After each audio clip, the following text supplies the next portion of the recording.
13. Run as fast as you can. Still moving quietly so not to wake her sister, Amory sped down the stairs and through the kitchen door. Her foot caught the loose step, and she faltered for a moment, righting herself, and then dashed across the ground to the place where her mother lay. "Mamma!" she called desperately. "Mamma!" "Shh!" Mamma said, raising her head. "I'm all right."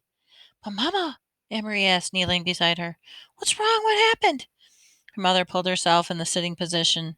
She winced in pain. I'm all right, really. Don't worry. The Rosens are with Henrik. That's the most important thing." She smiled a little, though her face was drawn with pain, and she bit her lip, her smile fading. "We got there quickly, even though it was still so dark, and it was difficult for the Rosens, not knowing the path.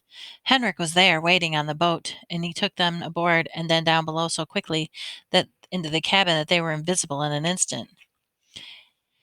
He said the others were already there. Peter got them there safely, too. So I turned and hurried home. I was so anxious to get back to you girls that I should have been more careful." Talking softly, she brushed some of the grass from the dirt from her hands.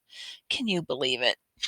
I was very nearly here, well, maybe halfway. Then I tripped over a root and went sprawling." Mamma sighed. "I'm so clumsy," she said, as if she were scolding herself. "I'm afraid my ankle is broken, Amory. Thank goodness there's nothing worse. An ankle mends, and I'm home, and the Rosens are with Henrik. You should have seen me, Anne-Marie." She's shaking her head with a wry look. "Your propa mama crawling inch by inch. I probably look like a drunkard." She reached for Anne-Marie's arm. "Here, let me lean on you. I think if you support me on this side, I can make it my way up to the house. Goodness, what a clumsy fool I am. Here, let me put my arm over your shoulders. Oh, you're such a good, strong, brave girl. Now, very slowly. There." Mamma's face was white with pain. Amory could see that even through the faint light of the approaching dawn, she hobbled, leaning heavily on her daughter, pausing again and again towards the house. "We got inside, we had a cup of tea, and we can call the doctor. I'll tell him that I fell down the stairs. You'll have to help me wash the grass and the twigs. Here, Amory, let me rest for a minute." They had reached the house, and Mamma sank down on the steps. She took several deep breaths. Amory, Amory sat beside her and held her hand. "Mom, I was so worried when you didn't come home." Mamma nodded. "I knew you would be. I thought of you worrying. I dragged myself along. But here I am, safe with you, and everything is all right. It must be 4:30 or close to it. They will sail soon."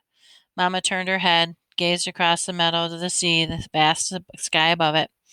There was no stars now, only the gray, pale sky with the pinkness at its border. Soon they will be safe too. Amory relaxed, stroked her mother's hand, and looked down on the discolored, swollen ankle. "Mamma, what is this?" she asked suddenly, reaching into the grass from the footsteps. Mamma looked and gasped. "Oh my God," she said.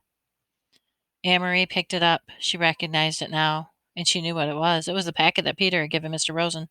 "Mr. Rosen tripped on the step, remember? It must have fallen out of his pocket." "Well, we'll have to save it give it back to Peter." Amory handed it to her mother. "Do you know what it is?" Her mother didn't answer. Her face was stricken, and she looked at the path down this ankle. "It's important, isn't it, Mamma? And it's for Uncle Henrik. I remember Peter saying it was very important. I heard him tell Mr. Rosen." Her mother tried to stand but fell back. "Oh my gosh," she murmured again. "It may have all been for nothing." Amory took the packet from her mother and stood. "I'll take it," she said. "I know the way. It's almost late now. I can run like the wind." Mamma spoke quickly, her voice tense. "Amory, go in the house and get a small basket from the table. Quickly, quickly. Put an apple into it and some cheese and put some in the packet underneath. Do you understand? Hurry." Amory did instantly what she was told to do and put it in the basket, the packet at the bottom, and she covered it with a napkin. Then some wrapped cheese, an apple, and glanced around the kitchen and saw some bread, and she added that. The little basket was full. She took it to where her mother was. "You must run to the boat. If anyone should stop you—" "Who would stop me?" "Amory. You understand how dangerous this is? If soldiers see you, they will stop you. You must pretend you're nothing more than a silly little empty little headed girl taking lunch to a fisherman, a foolish uncle who forgot his bread and cheese." "Mamma, what is at the bottom?" But her mother didn't answer the question. "Go," she said firmly. "Go right now and run. Run as fast as you can." Amory kissed her mother quickly, grabbed the basket from her mother's lap, turned and ran towards the path.